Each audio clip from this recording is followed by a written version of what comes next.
I really want to lean into this media because there was this LA Times reporter who wrote this horrific, and I was waiting for it because Kim Mulkey in one of her press conferences was talking about this Washington Post piece, which did come out, and that was more like her background growing up with her sister and her dad.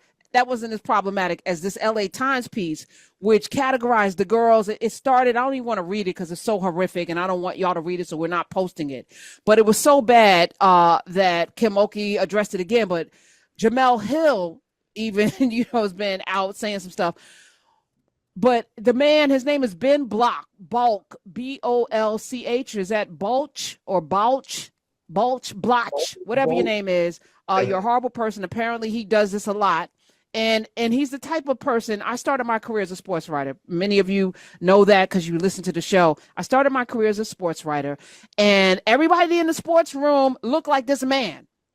And I had an advantage being in the locker room, because I was a black woman, and those black men were really respectful. And I got people to talk to me. It's why Stephen A. also mentored him. But we have a better chance in these locker rooms looking like we do, talking to these athletes who are by and large black men, than this guy who couldn't dribble a ball if it came out his mouth. You know what I'm saying? And so you're going to talk greasy about these black women on the and think that that's cute, calling them all kind of names. It was it was giving me Don Imus. So he gave an apology. Basically calling them thugs or whatever. They're the villains. He called them villains. Like, no, you don't have the right to do that. So he got excoriated. So he wrote this and tweeted it out. It has taken me 2 days. This has been Bolch. It's taken me 2 days to write this apology because I wanted to be as thoughtful as possible in my response to the situation I've created. Yeah, you should have been as thoughtful writing the damn piece. But because y'all are chasing clicks and algorithms and you get to shape for the world, these girls will get death threats and things because of stuff that y'all write. He said, these words I have not been asked to write by anyone at my paper. Okay. But they need to be expressed so that I can own up to my mistake. Wasn't a mistake. It's your culture.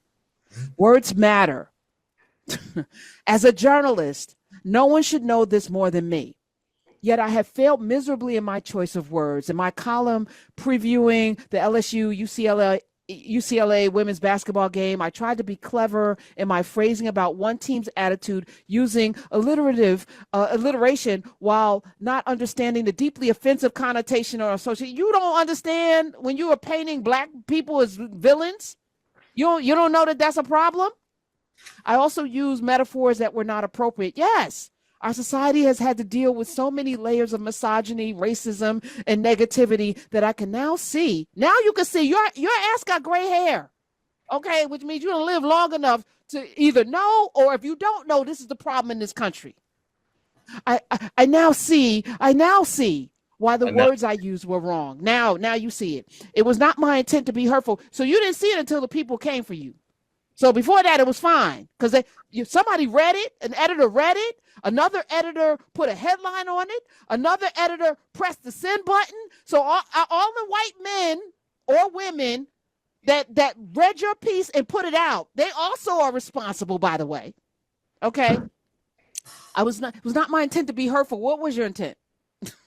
And now I understand again. Now I understand that I terribly missed the mark. I sincerely apologize to LSU and UCLA. Why are you apologizing to them? Really? Okay. UCLA, a school I have covered for nearly a decade, champions diversity and is known as a leader in inclusivity. However, I have not upheld that standard in what I wrote, and I will do much better. I am deeply sorry. No, you're sorry that you probably should lose your job.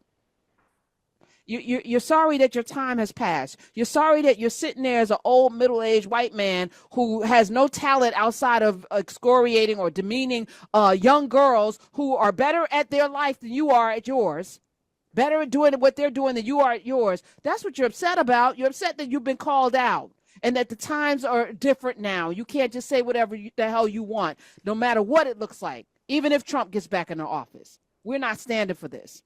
So shout out to social media for coming en masse to let this man know and his employers. And I hope that they do something about it. But I won't just say yes. I need you. say less. I won't just say yes.